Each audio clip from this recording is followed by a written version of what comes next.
কি করো? এই রসুন কাটতেছি। বাহ! এখন ভাই এই যে ঘরের মধ্যে দিতেছি রসুন, রসুন কাটতেছি। যে ঘর দিবার চাইছিলাম, তা তো ঘর তো দিয়ে হারতেছি না, ঘরের মধ্যে এখন দিতেছি রস রসুন। তার মানে ঘর ঠিকঠাক করে চাইছিলাম না, তা ঘরের মানে পয়সা পাই গেছে এর মধ্যে, জেলের মধ্যে হচ্ছে না। এখন ভাবলাম কি যে রসুন টসুন কাইরে পয়সা উড়ামু, আর ওই যে সামনে মাছও চাষ করবো এটার মধ্যে। হ্যাঁ, ওখানে যে কেলগো না যে এই যে নষ্ট ঠিক করে ওই লাইতেছে। এই যে দেখাইতে বলবো ওই যে এতটুক জায়গা। হ্যাঁ ভাই, এটার মধ্যে দিমু এই কি জানি কাটতেছি না, রসুন রসুন রসুন। রসুন আর সামনে আরেকটা আছে বড় ওটার মধ্যে আছে। দিমু। আর একটা যে আছে ওটার মধ্যে দিম পেঁয়াজ।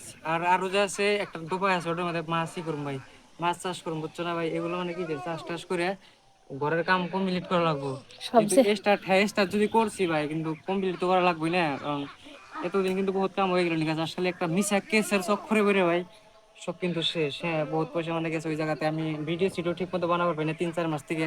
ফেসবুক থেকে কিন্তু কোনো ধরনের পেমেন্ট পাইতেছি না 3-4 মাস থেকে ভাই। কারণ খালি এই একটা কেসের জন্য ভাই, মিশা কেস, একটা মিশা কেস দিয়ে ভাই পুরো লাইফটাই উল্টা পাল্টা করে দিচ্ছে, বুঝছো না ভাই? কি একটা জ্বালা, বুঝছো না? তার জন্য কি ভাই, যে কোনো মানুষের মিশা মিশি কেস দিও না, কারণ মিশা কেস দিও না। আমি চাইলে কিন্তু এখন তখন নামে কিন্তু ডিফেমেশন কেস কিন্তু দেখাম 100%, কারণ আমার কাছে অতটুকু প্রমাণ কিন্তু আছে। হ্যাঁ, তারা কিন্তু নিজেরাই স্বীকার করছে যে কোনো দোষ নাই, বা বহুত ধরনের পুরো পেছানো আছে। আর একচুয়ালি দোষ তো নাই, দোষ নাই দিকে কি আমি ওই জন্য কিন্তু আমি বাইরে। কারণ দোষ যদি থাকলো না তাহলে তো আমি এখনো ভাই জেলের মধ্যে থাকা লাগবে না একদম 100%। বুঝছো না ভাই? ওই জন্যই সবাই কই কি যে ভাই কোনো মানুষ কোনো মানুষের মিশা কেসটা দিও না। হ্যাঁ, বন্ধ করো, আজান দিতেছে।